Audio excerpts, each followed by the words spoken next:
Mes chers camarades, la paix de Dieu vous soit donnée, amis de l'émission Neshama. Shalom, shalom. Eh bien, l'explication concernant vision de Ézéchiel chapitre 37, lorsque Dieu, parce qu'il y a pas mal d'interprétations, lorsque il a interprété que Ézéchiel 37, il dit que c'est le peuple Israël en soi. Mais, vision, lorsque Ézéchiel t'a expliqué là, il dit la main de l'Éternel en fit sur moi, et l'Éternel me transporta par son esprit et me déposa dans le milieu d'une vallée remplie d'ossements. Ici, là, rempli ossements, si là, l'interprétation. On dit que Ézéchiel, c'est le peuple Israël en soi. Mais nous, et en quelques minutes, quelques conseils de donner ça parce que il y a un pile problème. Directement, Ézéchiel, on dirait souvent, une vision c'est possible grâce à nerf optique. Eh bien, l'explication, révélation, ça, en partie. Ayant annoncé le rétablissement de la nation dans Ézéchiel 36, 24-38, c'est que Dieu t'a dit à le peuple Israël pour lui pas de jamais travailler en terre.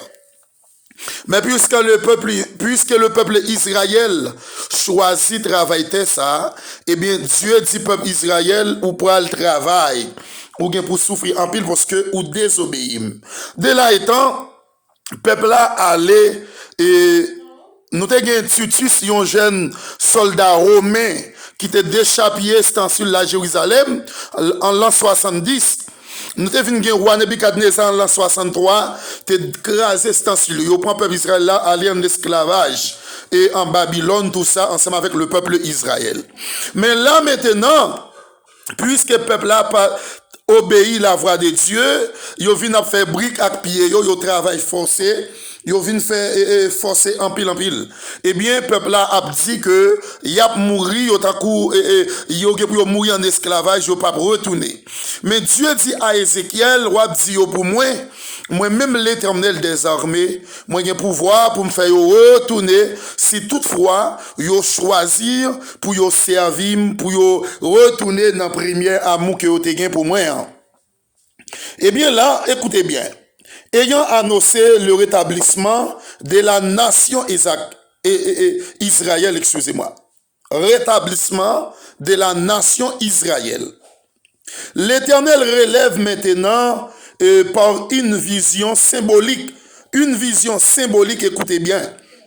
Le processus de son accomplissement. Lévitique 11. Lévitique 11 en donne l'explication. Les ossements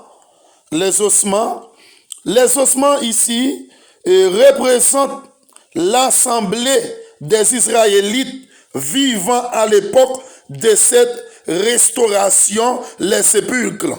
Soit disant peut-être ou qui doivent servir le Seigneur, ou qui doivent adorer le Seigneur, ou sont morts en vacances. Vivant ou capable vivant et puis ou mort. C'est parce que comportement yo pas répondre étant comme servante et serviteur de Dieu, laisse à Dieu considérer moun ça comme un chrétien mort, vivant et puis mort à la fois. Soit la marché, mais lycéen mort en vacances. Est-ce que vous me comprenez? Il dit Israël qui est vivant, mais c'est mort, mais Dieu est pour le restaurer, si toutefois, il prend décision formelle pour retourner. Et Lévitique, le verset 12, nous donne explication clairement. Les endroits où ils sont dispersés, écoutez bien, voici la succession des événements. Eh bien là maintenant, premier bagage, la première chose, c'est Dieu les en fait sortir. Verset 12. Dieu a fait sortir en esclavage. C'est ça, ça veut dire l'explication Ézéchiel là. Mes amis, ne pouvons pas dire c'est peuple Israël qui t'est mort, que Dieu levé, ressuscité dans la mort. C'est pas ça, non. C'est peuple là qui vivant même, des son vivants.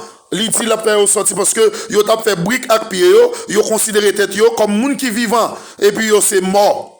C'est ça on t'a dit. Et deuxième bagaille là, il les ramène au pays. Verset 12. 3. ils se convertissent pour yo convertir parce que yo pas chrétien, il y a quelques comportements ou pas affiché ou pas moun qui convertit. C'est ça, oui mes amis. Tendez bien, comprenez bien. Ils se convertissent. Quatrième bagage. Ils sont remplis de l'esprit. Hein? Verset 14. 4. Ils sont remplis de l'esprit. Cinquième bagage. Judas et les 10 tribus sont réunis en une seule nation. C'est que symbolise les 2 pièces de bois. 2 pièces de bois ont été c'est ça que l'il veut dire. Maintenant, allusion aux puissances du nord de l'Europe, la Russie, en tête. Ce chapitre doit être mis en parallèle avec Zacharie chapitre 12, verset 1er, 4, 14, 1er, 9, Matthieu 24, 14, 30, Apocalypse 14, 14, 20, 19, 17, 20. C'est ça, les Gog-Magog est vraisemblable.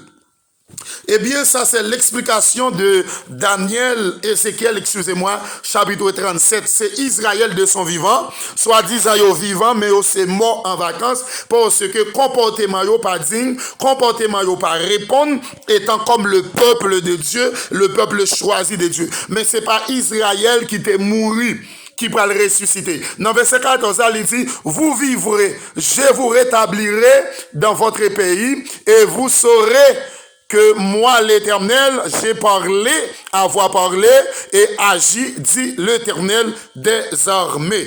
Est-ce que vous me comprenez? Là, dans verset 14 là, Ézéchiel là, eh bien dans verset 12 là, il dit, prophétise donc et dis-leur, ainsi parle le Seigneur, l'Éternel des armées. Ainsi parle l'Éternel des armées, c'est-à-dire, il dit, soufflez, l'Esprit de Dieu vivant vient des 4 vents, soufflez sous yo, puis yo capable de reconnaître que yo joignent la vie encore, moi capable de restaurer yo, et m'ka faire retourner dans le pays yo de son vivant.